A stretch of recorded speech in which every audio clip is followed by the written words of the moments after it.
tayo sa Pasig.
Dito na tayo sa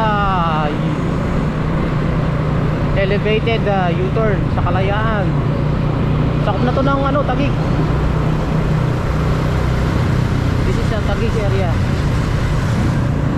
Nung ako yung bago-bago rito dito ako naloko Hindi ako makalis-alis dyan sa elevated na yan. Pagbaba ko ng elevated, aahon ako sa elevated. Pabalik-balik ang nangyayari sa akin. Kasi nga first time ko sa Manila. Kaya yung elevated na yan, magkabilaan yan. Pabalik-balik ako dyan, hindi ako makaalis. Sabi ko, paano kaya makaalis dito? Alam ko na ikaw, pagbaba ko, tsaka ako pupunta sa gitna para ako yung makaalis dyan sa elevated U-turn na yan. Ganun talaga yung mga baguhan sa Manila no? Ay natatawa lang sa sarili ko. So at least sa loob ng almost 1 year kong pamamasada rito as a Lalamove driver, natuto na rin ako.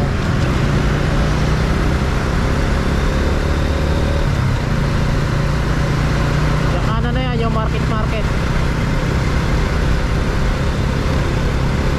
So BGC, market. Ayun yung kanan.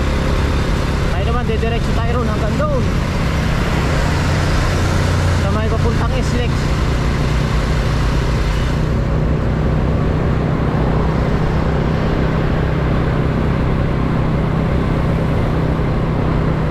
Tayo papunta ng Muntinlupa.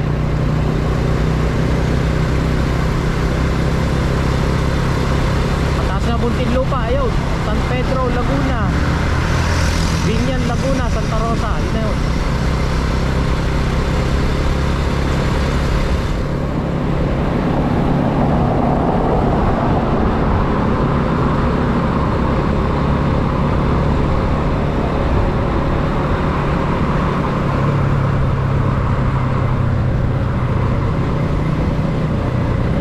Yung market sa bandang kanan, yung pael na building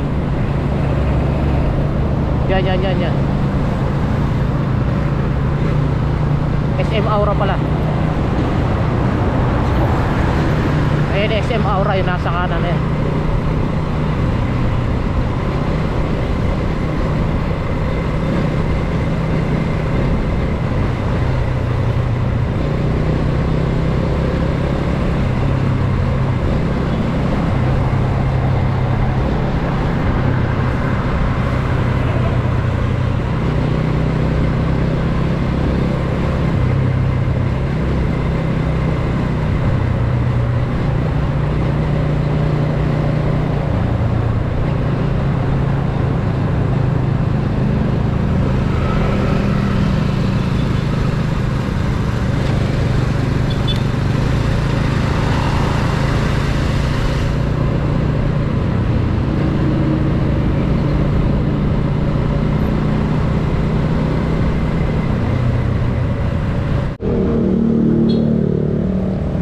Ayun, tayo nasiraan. Hindi pala kung ano yung tumalon na yun.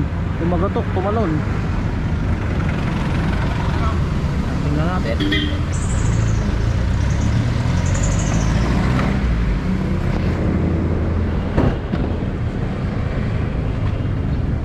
Nice pa naman kita, tapos ngayon eh naglulukot ka pa.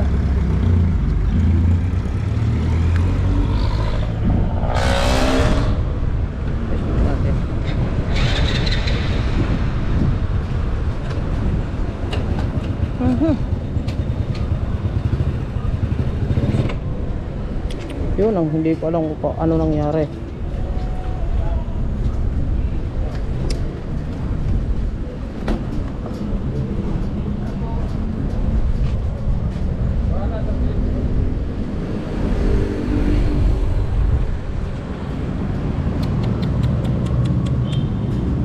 Ay nako.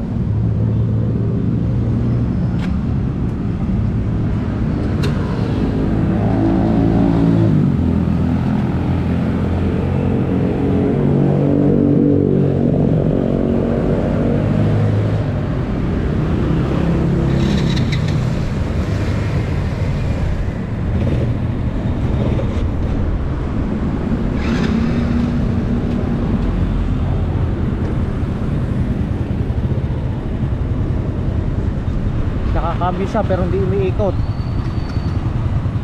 Patay.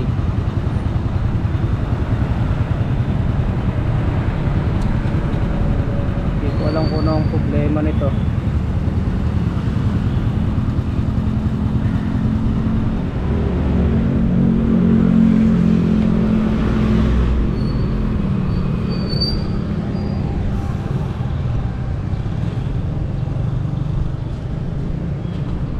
So papacheck muna natin yung ano, yung aking motor. Ha? Para may putol sa loob po, lumagotok eh. Ha? Lumagotok. Oo. Tapos nakakambyo siya, hindi na umaandar. Parang hindi naman ano yun, Talyer. Pagawaan talaga yun eh. Pagawaan yun? Oo. Sana nga te, ano ko. Pwede na ano dyan, counterflow ano? Oo. Hindi kahit nakakaroon na lang eh.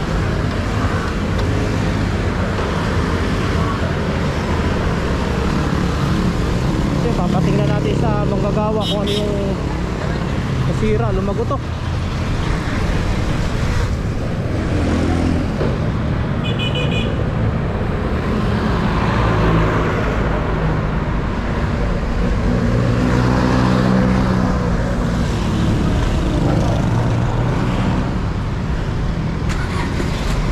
Buti nila kung may malapit na pagawa ng motor.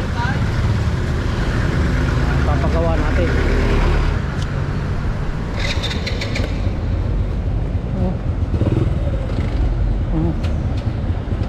Yun o. Wala na, hindi na maandar. Yun lang. Nakakambyo siya pero hindi umaandar.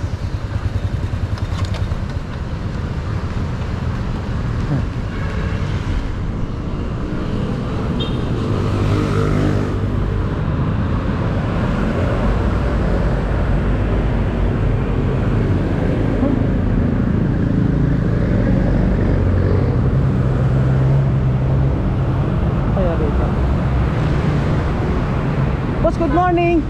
Saan po pa rito may pagawa ng motor?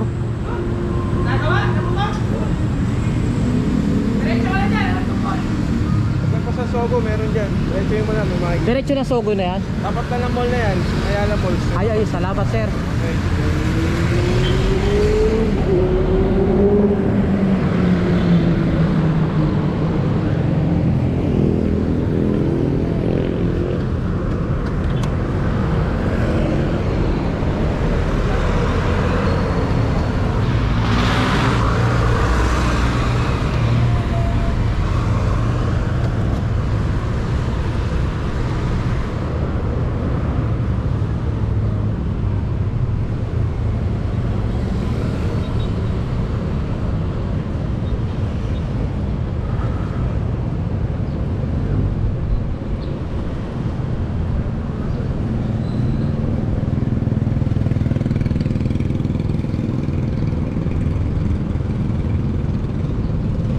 Kaya sira ng aking motor.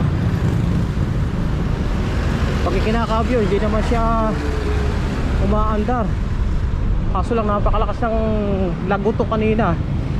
Nako, tiyak na may nabali. Oh, malaking ano to sa aking gastos. Pero talaga magpagawa ng motor sa mga, kasi ang gumawa nitong motor ko isang marunong at saka yung hindi pa marunong lang magbaklas. Ay ngayon masakit kasi yung ipin nung gumagawa, yung marunong talagang mekaniko. Kaya ang gumawa, napagtyagaan ko na lang yung tinuturuan pa lang. Palagay ko doon ang problema sa clutch. Hindi maayos ang pagkakakabay.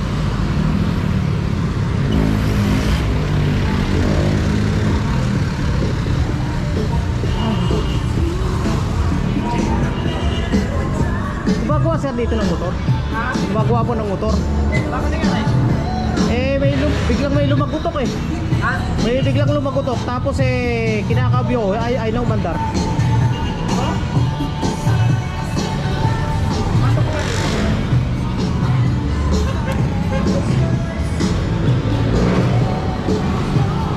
Ayun ang clutch. Desenterestan mo muna.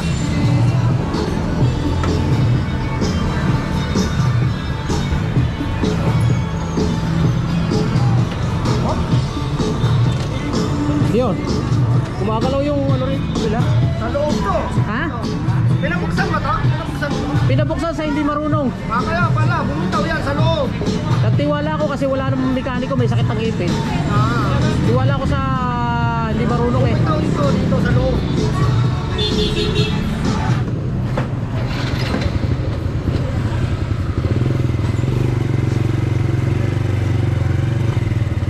Ayun, naayos na rin yung ating motor. Mabuti lang hindi masyadong malala yung nagisira. Lumabas yung tornilyo doon sa clutch lining kasi yung nagkabit hindi naman talaga mekaniko. Buti bumaloktot na siya, tapos yun lang naging sira pa. Kaya pinalitan na ng tornilyo at saka yung palang tumutulak sa clutch ay medyo nabaloktot. Ayun, pinayos ng konti.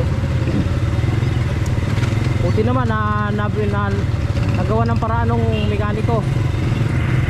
Gumastos tayo ngayon ng almost 500 sa mekaniko.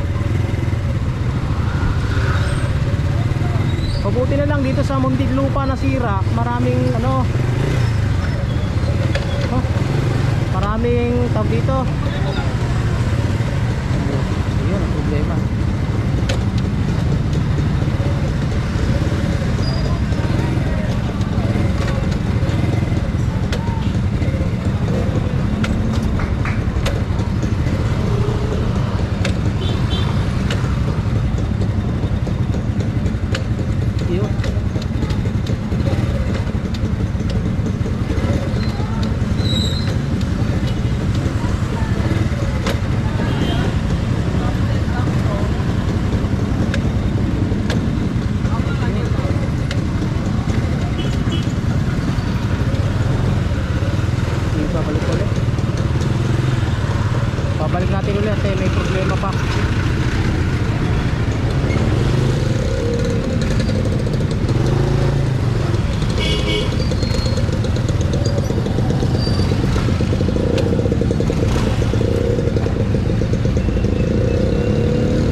pabalik, hindi bumabalik.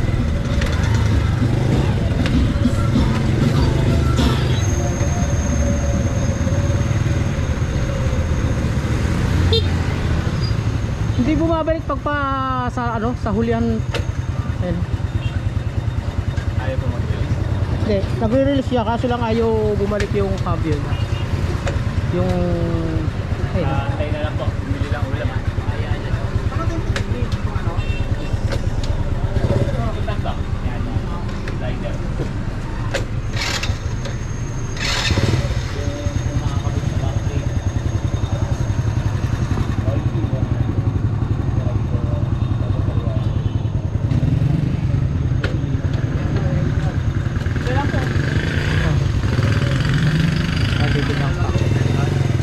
Ay kung bumalik yung cambio.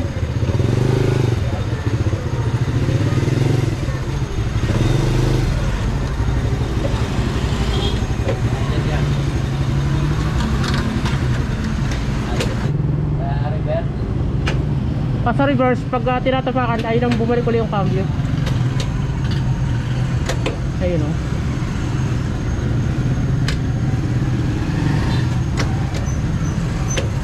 Ayun.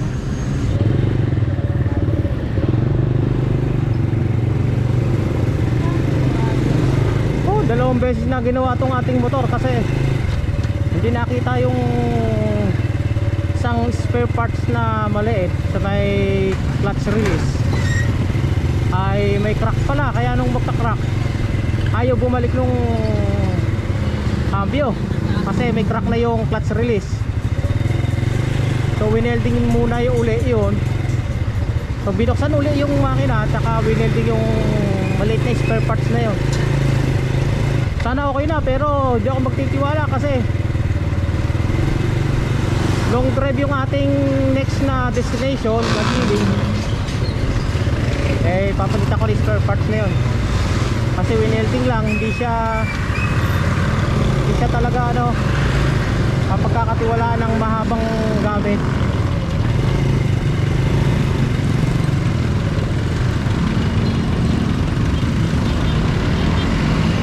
This is a part of Muntinlupa, so medyo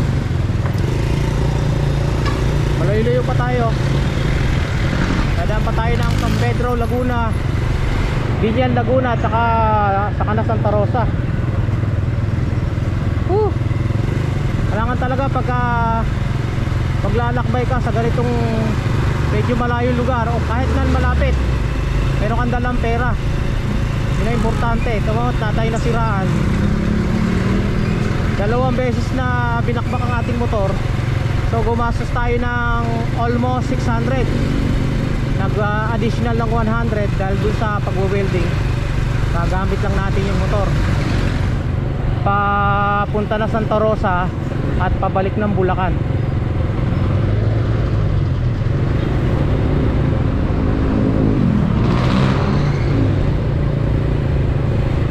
So yung 1,500 na binayad sa atin para sunduin yung aking pamangkin, eh nabawasan ng almost 600, kaya meron na lang 900 plus ang gasolina, aabot siya ng 500 o 600. Halos wala akong kinita. Ganun lang kasi nagkaroon ng aberya. Tapos bibili pa tayo ng pyesa sa, kung maaga-aga pa pagbalik mamaya, bibili ako ng pyesa.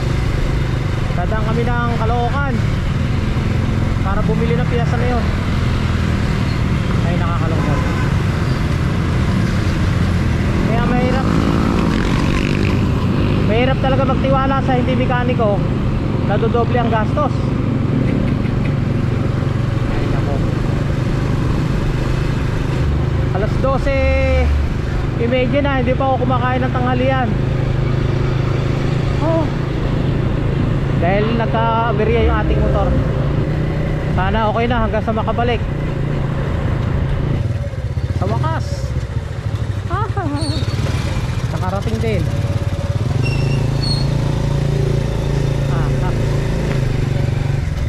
Nandito na tayo sa Southville, Santa Rosa.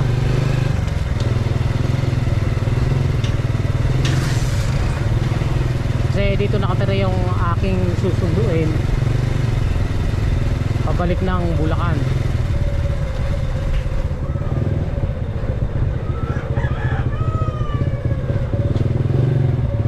So gumastos lang tayo ng 600 plus kasama yung pinangpaayos natin ng motor dahil nasira ang ating motor.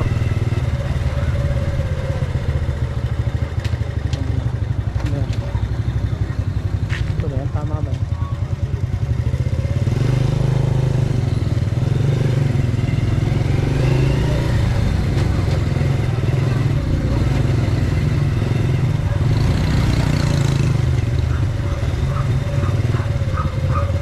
Ay, papa.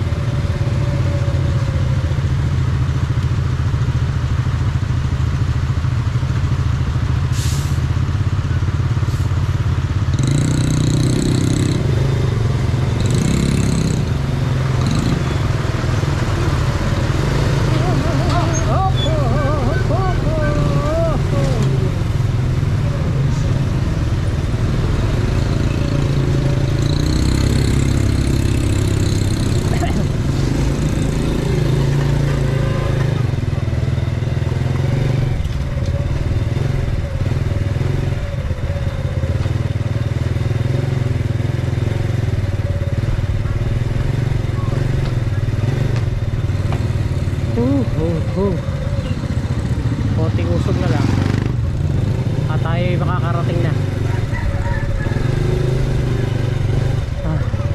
Ayan na nga, ito na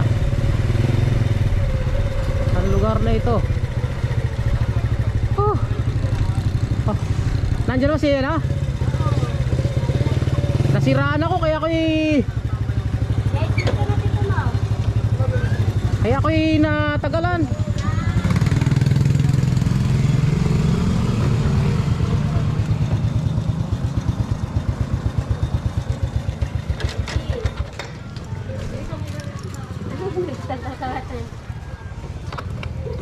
Ha? Alis Diana. Asa si Diana sa... Pumasok ka. Diana, bigay mo muna! Si Bebe daw yan, Malen. Ikaw na kukuha sa akin. Oo! Ha? May ano daw yun ah. Punasan mo muna, Ret, marami oh. Yung ganon. Wala akong dalang basahan eh. Yung Si ganon. ayun siya, ayusin mo muna. Saan ka mapupunta? Punasan mo muna at medyo. Yung saan kayo kamay daw. Ano yan? Ano ate? Apo mo ba yan? Hindi, anak ko. Buntis ako nung pumunta ka dito ah. Ay, pambihira. Di nga. Buntis ako nung sinundo mo si Jessie noong December ah. Ay, akala ko hindi ka buntis. Buntis ako noon. Ay, akala ko yung apo mo. Nanganak ako ng February. Tiruin mo nga naman. Ay, tsak na huli na yan. Oo. Saan ko naman babawi at yung pangalan. Ano ba, lalaki na naman, babae? Babae. Ah, babae. Tatlo na silang babae. Eh, ilan ang lalaki? 5. 5. Pangapat si Jessie babae. Ah, Kabilang na sa ano eh. Yan ako nga ng scholar yun dito. dito. Mm-mm. Ay, kahit naman sa Bulacan may scholar eh. May scholar dun sa college. Sa college lang ang scholar, sa high school Bigyan wala. ng pera. Babayad mo. May, paano pag ano, pag senior sa inyo may voucher din? Senior? Oo. O meron, may mga Yung halimbawa nag-enroll sila ng senior high, wala na silang babayaran. sila? Oo. Ay, hindi, sa college lang yon yung Kala kayo pa sa ako eh. Saan na kayo pupunta? Nakala. Dito kasi, may pondo ang City Hall namin ng senior high. Ng 17.5. Pag ikaw nag-aral ng private, doon ka pumasok sa private, matik na wala silang babayaran kasi may voucher kami na nanggagaling sa City Hall, ipapasa lang. Oh, di doon. private mo. Meron naman palang ano, Kaya siya, mag-aaral siya ng grade 11 doon sa pinasukan ng anak ko. private. Private yun. Kasi pag sa public siya papasok ng senior high, mababaliwala yung 17.5 sayang. Oo nga, di Nakapundo yun sa ano dito eh. maganda pa sa private na, ba't mo pa ano sa public? Kaya sa private siya sa Kabuyao. Eh, Doon naman ko, sabi ko, pinapipili ko naman saan sa'yo magpapasok. Eh, doon daw sa atin niya pinasukan. Sabi ko, sige, kasi may pondo naman yun na magiging ano lang natin doon. Sa Kabuyaw, dito pa. Dito lang sa kabila. Sa kabila lang. May daan dito. Saan sakay lang, tricycle. Pwede lang kami picture dyan sa